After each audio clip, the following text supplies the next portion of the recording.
안녕하세요. 토큰포스트 퇴근길 브리핑입니다. 오늘 다룰 자료들을 보니까 청취자님, 오늘 시장은 겉모습엔 되게 평온하게 우상향하는 것 같은데 이 물밑에서는 막 수억 달러가 징벌하는 엄청 치열한 전투가 벌어지고 있더라고요.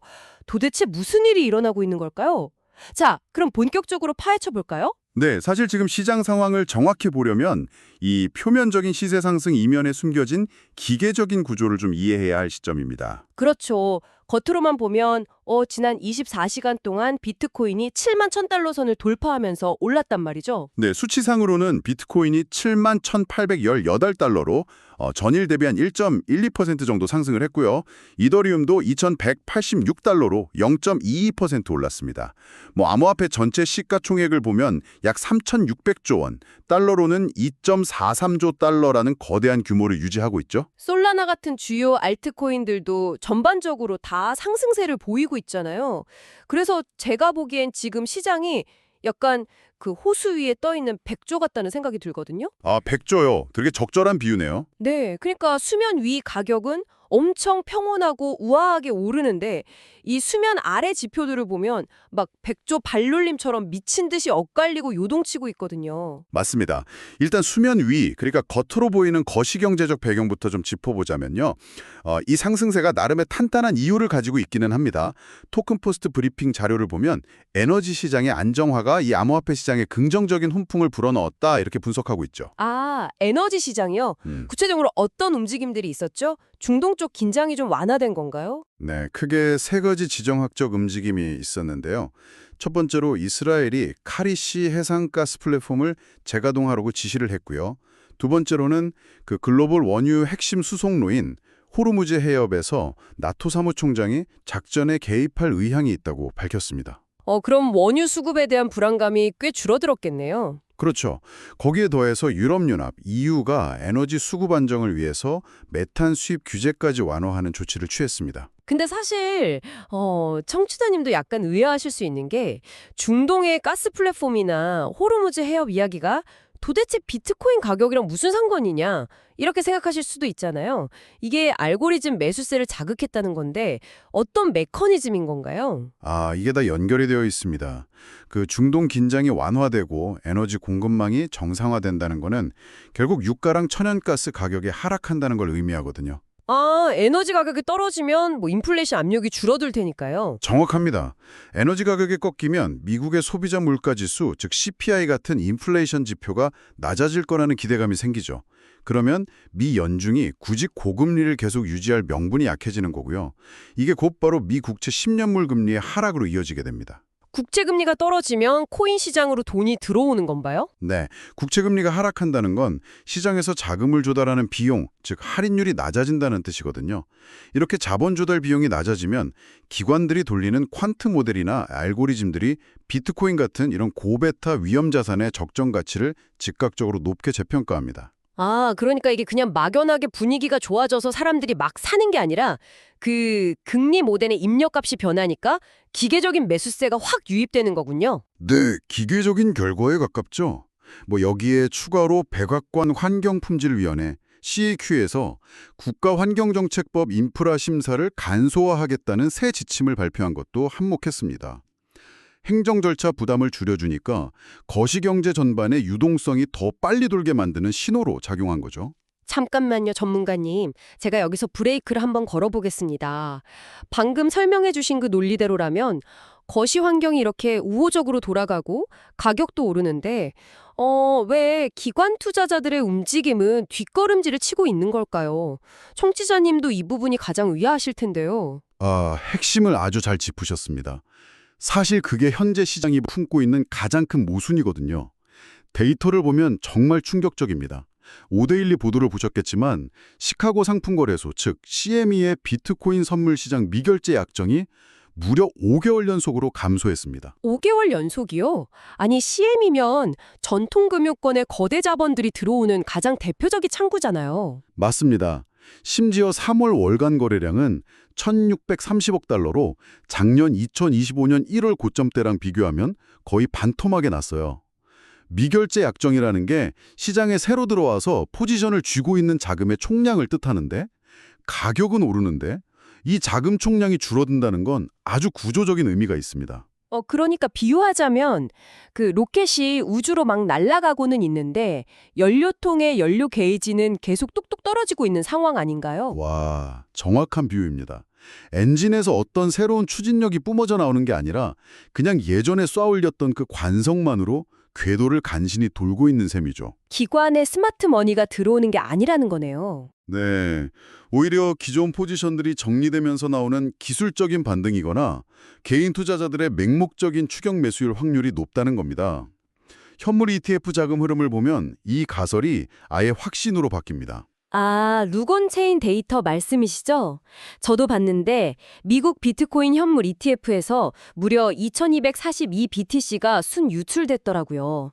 이더리움은 더 심각하던데 23,158 ETH나 빠져나갔고요. 그렇죠. 가격은 오르고 있는데 정작 ETF를 굴리는 월가의 큰손들은 조용히 지갑을 닫고 자산을 현금화하고 있다는 명백한 증거입니다. 개인들의 매수세랑 기관의 관망세가 정면으로 충돌하고 있는 거죠. 이 부분이 정말 흥미로운데요. 기관들이 왜 이렇게 몸을 사리고 뒤로 싹 물러나 있는지 그 힌트가 방금 들어온 코인글래스의 청산 데이터에 아주 적나라하게 나와 있습니다.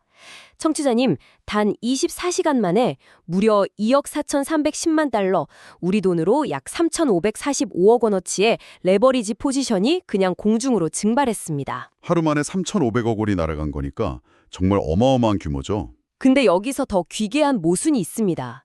시장이 분명 상승장이라고 했잖아요. 비트코인도 올랐고. 근데 청산당한 포지션의 65%, 그러니까 약 1억 5,798만 달러가 오를 거라고 베팅한 매수 포지션, 즉 롱 포지션이라는 겁니다. 아니 상승장인데 상승에 베팅한 사람들이 학살당했다? 이게 말이 되나요? 일반적인 상식으로는 도저히 이해가 안 가는 현상이죠. 당연히 가격이 올랐으면 하락에 베팅한 숏 포지션이 다 죽어야 정상인데 오히려 롱이 죽어나갔으니까요. 이게 바로 현재 암호화폐 시장의 가격 결정 구조가 얼마나 기형적으로 이 레버리지 파생 상품에 의존하고 있는지를 보여주는 겁니다. 아, 그 유명한 휩소 현상 말씀하시는 거군요. 위아래로 톱날처럼 다 털어버린다는? 네, 맞습니다. 힙소 현상의 아주 극단적인 사례인데요. 어떻게 올랐는데 롱이 터질 수 있냐? 이거는 오프쇼어, 즉 여외 암호화폐 거래소들이 제공하는 엄청난 레버리지 배율 때문입니다. 전통 금융권에서는 아예 상상도 못할 배율을 쓰잖아요. 코인판에서는. 그렇죠. 50배, 100배 고배율 레버리지가 일상적으로 쓰이니까요. 만약 어떤 투자자가 100배 레버리지를 썼다고 가정해보죠.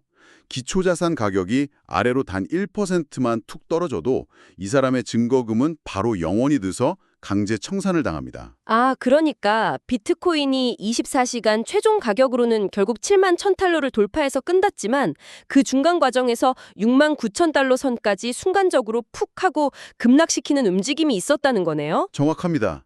그걸 업계에서는 유동성 사냥이라고 부르는데요.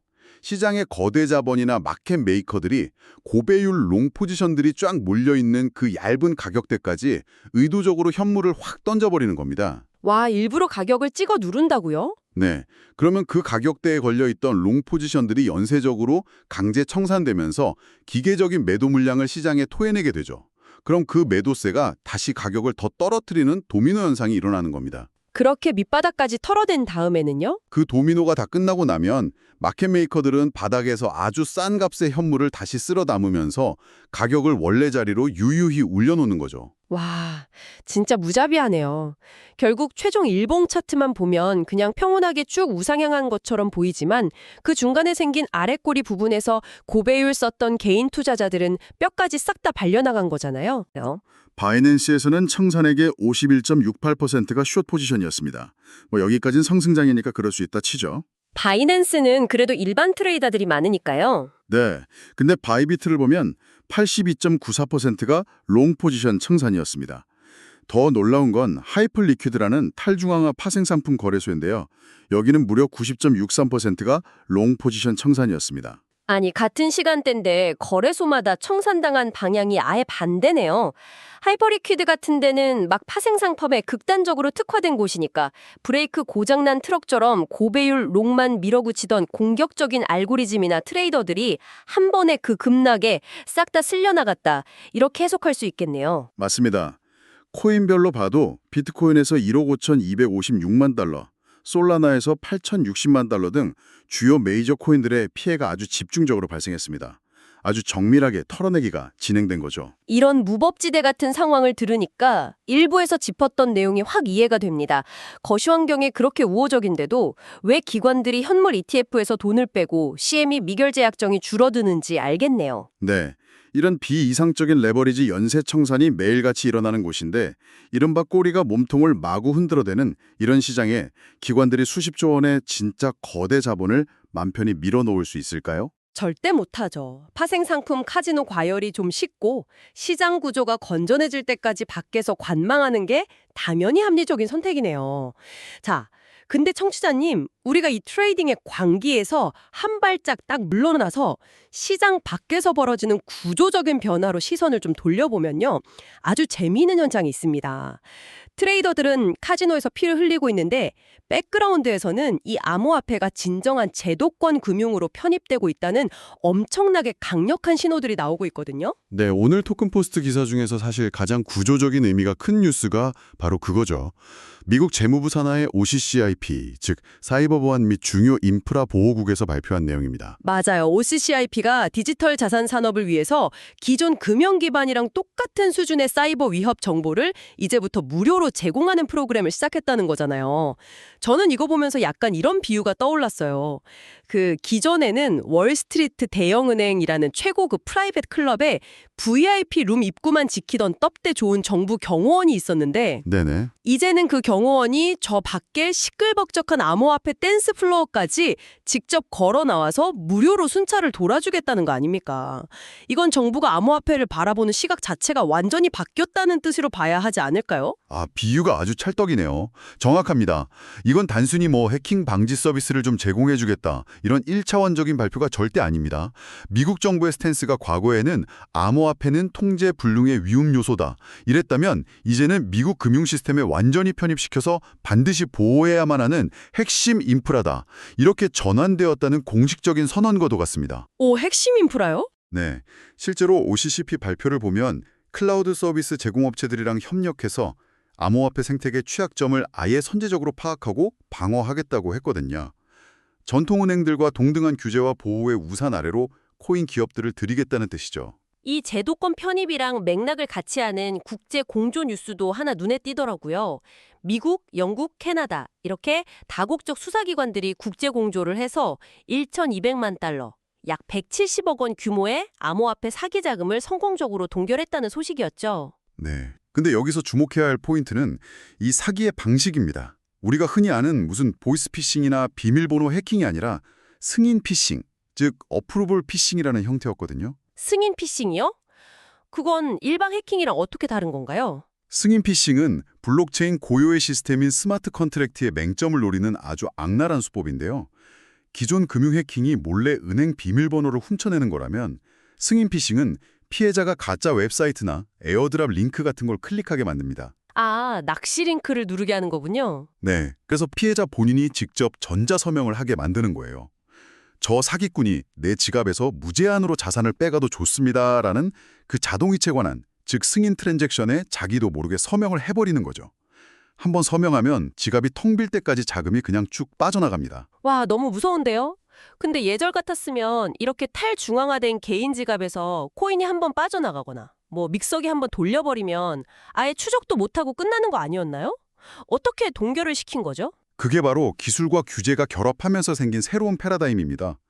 아무리 블록체인이 탈중앙화되어 있다고 해도 결국 그 자금을 현금으로 바꾸거나 유의미하게 쓰려면 스테이블 코인이나 중앙화된 거래소라는 길목을 거칠 수밖에 없거든요. 아, 그 길목을 지키고 있는 거네요. 네, 각국 수사 기관들이 이 체인 분석 기술을 엄청나게 고도화시켰고요. 테더 같은 주요 인프라 제공자들, 그리고 거래소들이랑 실시간으로 공조할 수 있는 한라인을 구축해둔 겁니다. 그래서 흐름을 추적하다가 원격으로 자금을 확 얼려버린 거죠. 암호화폐라는 산업의 하드웨어, 즉 규제나 인프라 환경이 이렇게 정부의 보호와 통제 아래 쫙 편입되고 있다면 이 산업을 실제로 굴러가게 만드는 소프트웨어, 블록체인 자체의 성능도 좀 성숙해지고 있나요? 물론입니다. 오늘 기사에 나온 텔레그램 창업자 파벨 드로프가 발표한 내용이 아주 좋은 예인데요. 톤 네트워크, 즉 톤 네트워크의 대규모 업그레이드를 발표했습니다. 블록 생성 속도가 기존보다 6배나 향상됐고요. 6배요? 네, 그리고 무엇보다 거래 확인 시간이 서브초, 즉 1초 미만으로 단축되었다고 밝혔습니다. 서브초 단위라 1초 미만의 거래 확인 속도라는 건 그냥 단순히 기술적으로 빠르다. 이걸 넘어서 어떤 실질적인 의미가 있는 건가요? 이건 블록체인이 기존의 비자나 마스터카드 같은 결제망을 사용자 경험, 즉 UX 측면에서 완벽하게 대체할 수 있는 임계점을 넘었다는 뜻입니다. 청취자님들께서 편의점 가서 카드로 결제하실 때 단말기 꽂으면 삑 하고 승인 날 때까지 한 1, 2초 걸리잖아요. 그렇죠. 금방 되죠. 근데 만약 비트코인처럼 결제 확정에 10분이 걸린다면 커피 한 장 사 마시기도 불가능하겠죠.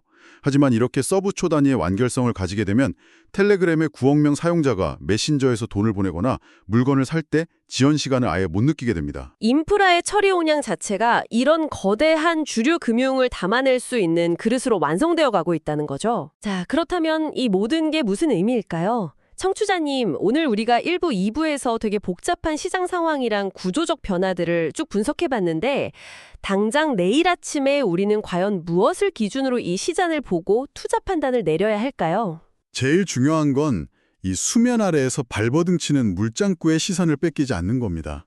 아, 파생상품 거래소들의 그 하루 수억 달러짜리 네버리지 청산 노이즈 같은 거요? 맞습니다.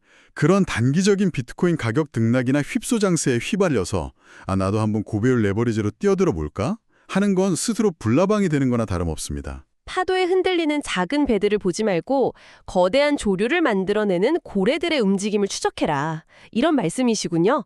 그럼 구체적으로 딱 어떤 지표를 봐야 할까요? 결국 기관들, 그러니까 스마트머니의 귀환 여부를 확인하는 게 핵심입니다.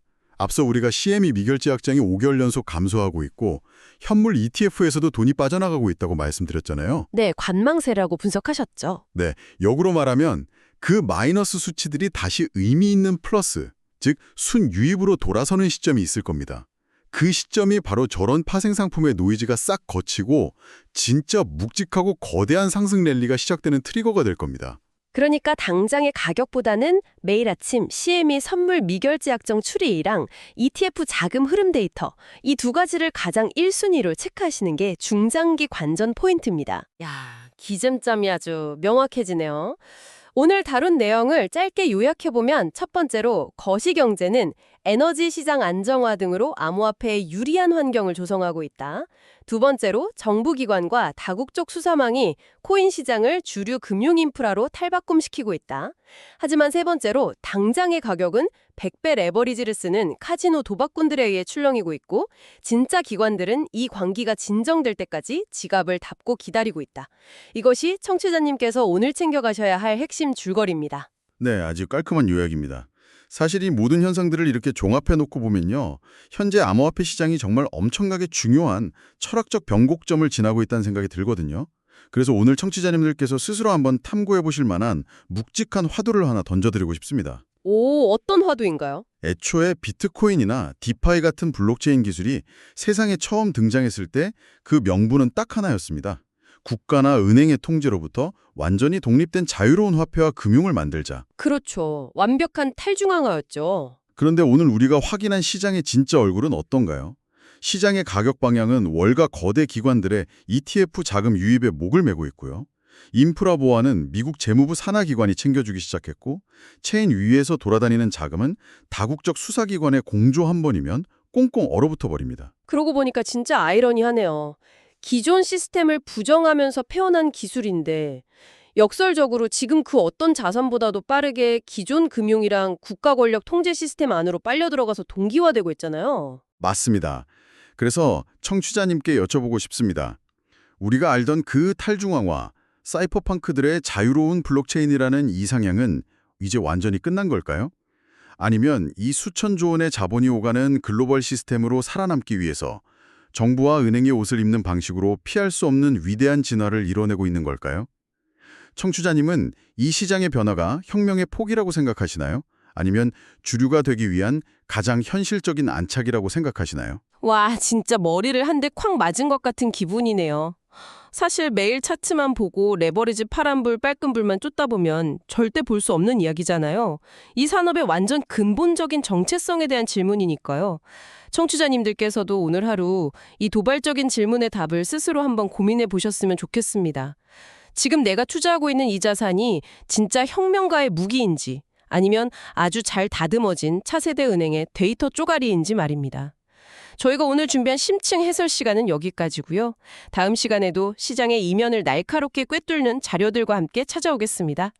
지금까지 토큰포스트 퇴근길 브리핑이었습니다. 시장의 흐름과 뉴스의 맥락을 이해하는 데 도움이 되길 바랍니다. 네, 당장의 노이즈보다는 그 이면의 구조적 변화를 읽는 냉철한 시각 잃지 마시기 바랍니다. 감사합니다.